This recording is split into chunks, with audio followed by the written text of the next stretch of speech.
Welcome back to Calculus 2, Section 3.2, Trigonometric Integrals.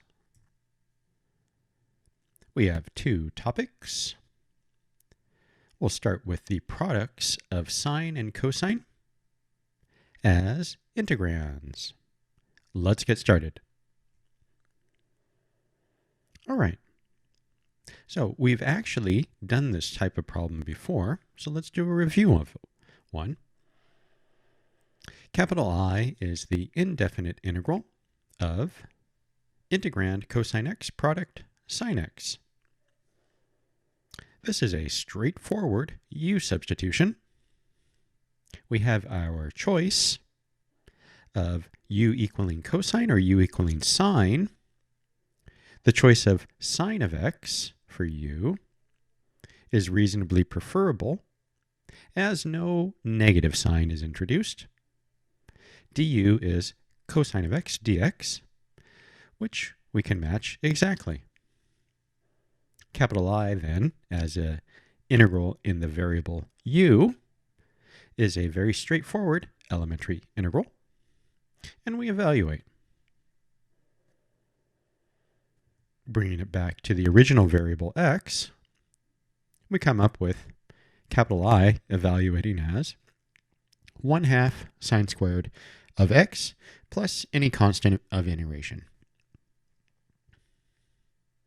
Okay, that should be familiar. And that is an example of an integral with the product of sine and cosine as integrand. But notice that we can apply the exact same technique by taking sine to have any power. And then we have a single power of cosine, which we know can be absorbed into the differential du, having let u equal sine of x. So we've done the case of j equaling 1. Here we're saying j could be any positive integer. The resulting integral in u is an elementary integral, which we apply the power rule to evaluate and then come back and plug in to write our answer in terms of x. Not too bad. Pretty straightforward. Now, we could equally suppose that there is a single power on sine and any positive integer power on cosine. In such a situation, we will now set u equal to cosine. And then in computing the differential du, we will, of course, need to accommodate a minus sign. But otherwise, it's exactly the same as the previous example.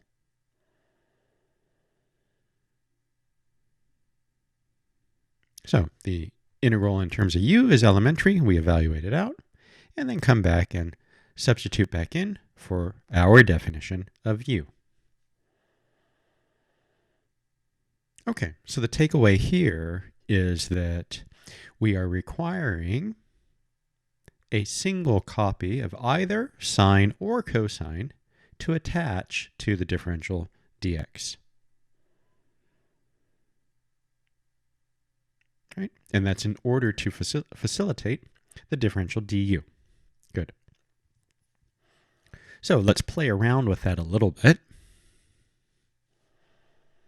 And to aid us, we go back to an elementary identity. Here the Pythagorean identity is stated out. Not solved for one, but moving one of the terms to the right, sine squared. Equally, we could have isolated sine squared. So the point here is that if you have even powers of cosine or of sine, that those even powers of sine or cosine can be exchanged for even powers of sine.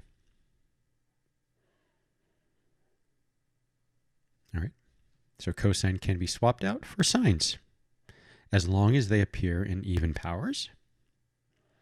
Thus, let's take our capital I and have cosine raised to an arbitrary integer power, sine raised to an arbitrary integer power, and consider cases. So earlier we required a sine or a cosine, it didn't matter which, to be attached to the differential dx. So let's start off with the k. And let's suppose that k is an odd positive integer. If k is odd, then we can express out k as 2n plus 1. I see. We have the plus 1, and the plus 1 is going to contribute to the differential dx, and then the 2n we're going to deal with separately. Let's do that explicitly. Cosine to the k is cosine to the 2n, and then we need one more, and then that cosine is placed adjacent to the differential dx. So these guys are going to get absorbed and produce a new differential. But if we're going to produce a new differential du as a cosine x dx, that means that we're setting up our u to be sine. So then this cosine is an odd man out. Well, the Pythagorean identity facilitates swapping out cosines. This is, note, cosine squared, quantity to the n. So we can take cosine squared, quantity to the end, and write out cosine squared as 1 minus sine squared. And then doing so, we're able to set u equal to sine of x. All of these terms are going to be expressed in terms of u, and du is going to be the cosine x dx product. Good. So after that substitution, we then have an elementary integral, which we know how to evaluate. And again, this was done under the assumption that the integral capital I takes this form, where the power on cosine is odd. Equally, if the power on cosine was even, for example, but the power j on sine is odd, well, we can repeat our exact arguments modified to, instead of swapping out for cosine squared, swap out for sine squared. Very nice. And to be explicit, this will have as u defined as cosine x and du negative sine x dx. And again, since j is odd, we can peel off one copy of sine, attach it to dx in order to form up the new differential du, be left over with sine to an even power so that the Pythagorean identity can swap out the sines in terms of cosines, which under this substitution would be u's. Do an example. Okay. So in this situation, capital I has 3 copies of cosine, odd, and 5 copies of sine, odd. Thus we have our choice on determining u, but reasonably choosing u to be the sine is preferable, as you avoid having to deal with the minus sign. Thus we can peel off one of the cosines to attach it to dx.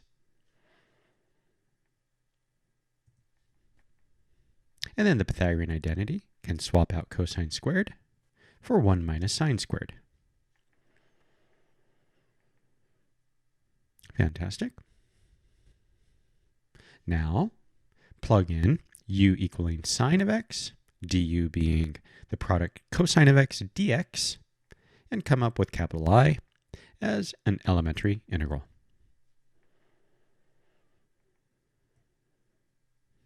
It's an elementary integral on u. Distribute the u to the fifth. And integrating, u to the fifth will go to u to the sixth all over 6. U to the seventh will go to u to the eighth all over 8. And then I've gone ahead and plugged back in for u.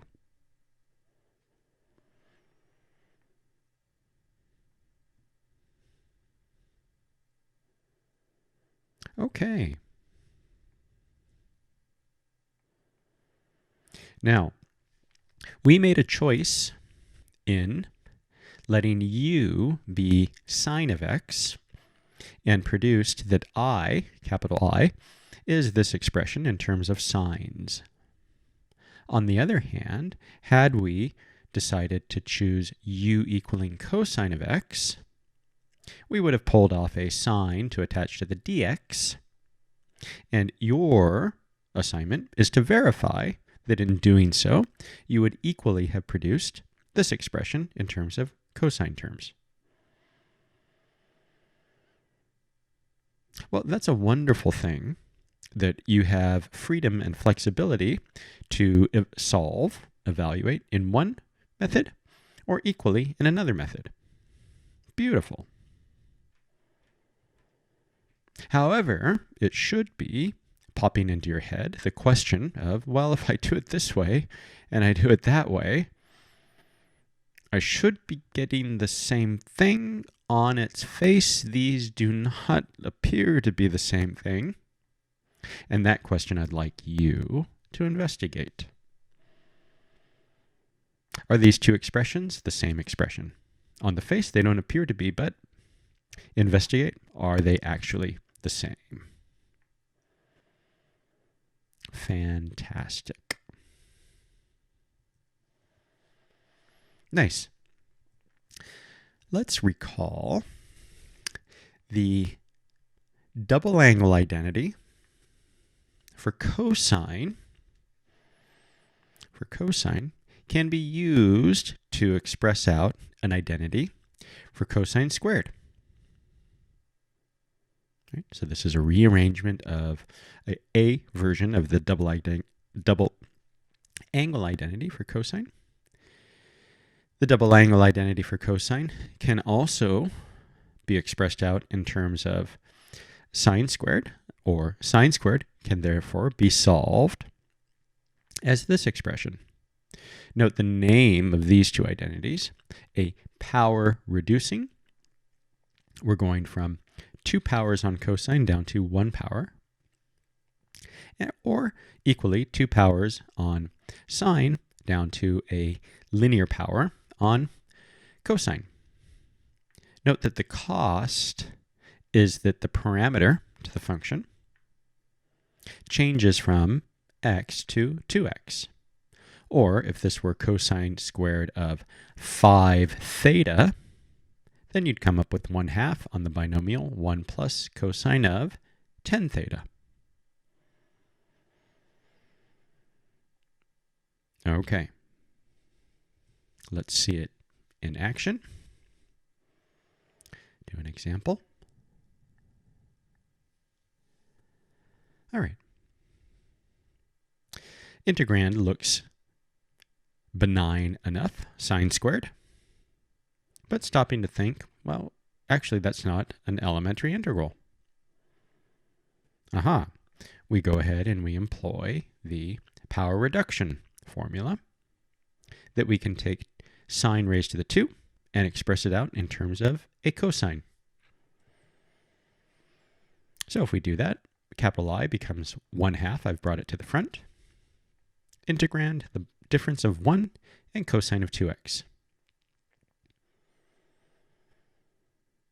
One is straightforward, goes to x, cosine of 2x, do a u substitution, and produce 1/2 sine of 2x.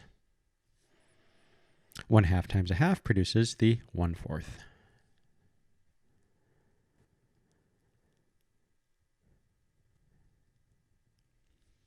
Very good. Okay. Now, we've done quite a bit. Here, the example that we just finished, you can repeat the arguments for the j = 2 term. For the j = 3 term, you can go back and review an earlier example and use a Pythagorean identity. And for the j = 4 term, it's an elaboration on the power reduction problem. So, in these 3 problems, you're reviewing all of the techniques that we've just gone over. Very nice problem. Fantastic. So that's products of sine and cosine. Looking next at products of tangent and secant, we want to essentially update our techniques. And the distinction is that on tangent and secant, their derivatives are more involved than the derivatives on sine and cosine. Sine goes to cosine, cosine goes to negative sine. Very straightforward. For tangent and secant, it's a little bit different. On tangent, you do produce secant, but you produce 2 copies of it.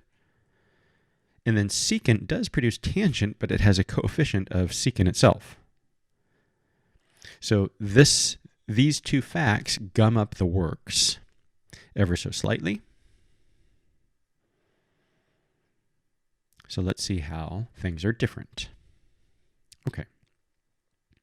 So to start with, if we write down the antiderivatives, then we come up with the integral of secant squared is just tan x plus c. Earlier for sine and cosine, we had to do a power reduction formula. On the other hand, the product of secant and tangent as integrand produces just secant plus any constant. All right, so those are explicit antiderivatives.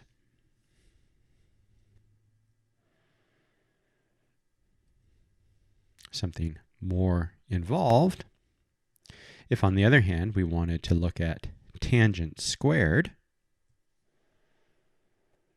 that we can use the Pythagorean identity and translate tangent squared into secant squared. Oh, we easily know an identity.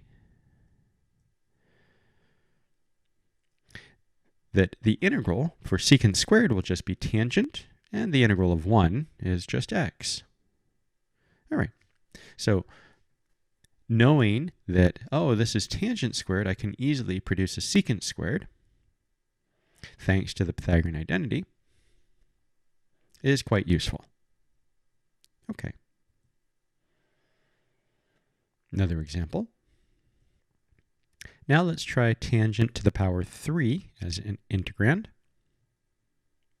We're going to start by separating out 2 copies of tangent to attach to the differential dx.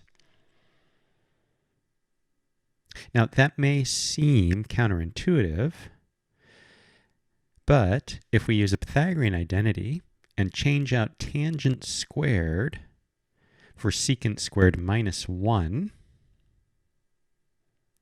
we know that we can separate out this single integral into 2 separate integrals and consider each integral one by one.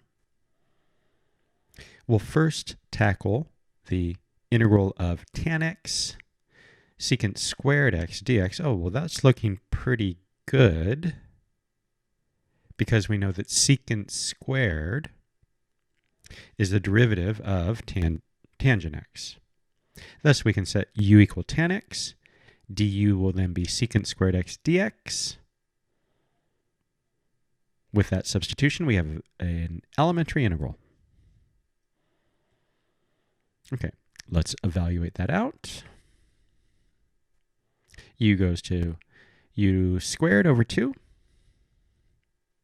And we can plug back in for u equaling tan, come up with 1/2 tan squared x minus an integral. Now, you've had this integral as an assignment, but let's go over how do we evaluate the integral of tan x. And what we can do is use the quotient identity for tangent. Tangent is the same thing as sine of x quotient cosine of x. And then using u as the denominator gives us that the differential du will be negative sine x dx. We're going to absorb this minus out in front with the sine x so that the integral becomes an elementary integral. So that's going to come out to ln of absolute u plus c. And then swapping back in for u, we have this expression.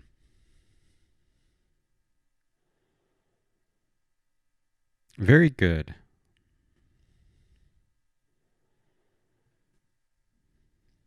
Okay. So go back and double check that the integral of tangent x is the same thing as the natural log of the absolute value of secant x plus any c. So walk through that nice and slowly. And then study those steps so that you can modify them and come up with the integral of secant x. And a hint is to rewrite the integrand as the integrand times 1 in the form of tan x plus secant x over itself, but it might be helpful to write it out instead as secant x plus tan x in the bottom. Okay, very good. And then here's another assignment. Integral of tan cubed product sine squared, and use a u substitution. You'll probably find that u equaling tangent is useful. Fantastic. All right. So this is similar to the assignment that you were just given, except that you have one less power on secant.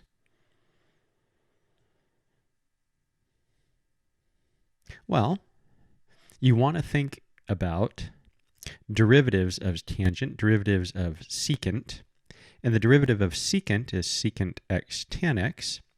We can save one of these 3 tangents to attach it with the secant. But that then leaves us with tan to the power 2. We're going to need tan to change into a secant, and that can be accomplished through the Pythagorean identity. Very nice.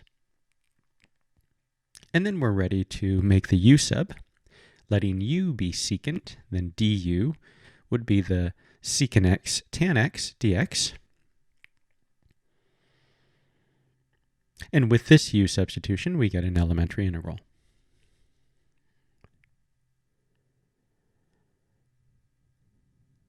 Very good.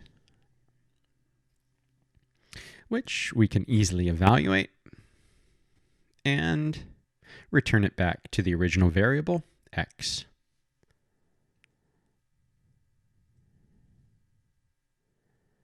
All right. And here's another problem for you. Integrand tan cubed product secant cubed, and a nice hint. Work it so that u equal tan x goes through nicely.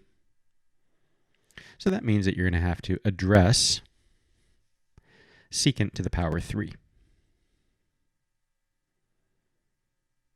Very good. How about secant to the power 3 as integrand? Here's a hint. Use integration by parts.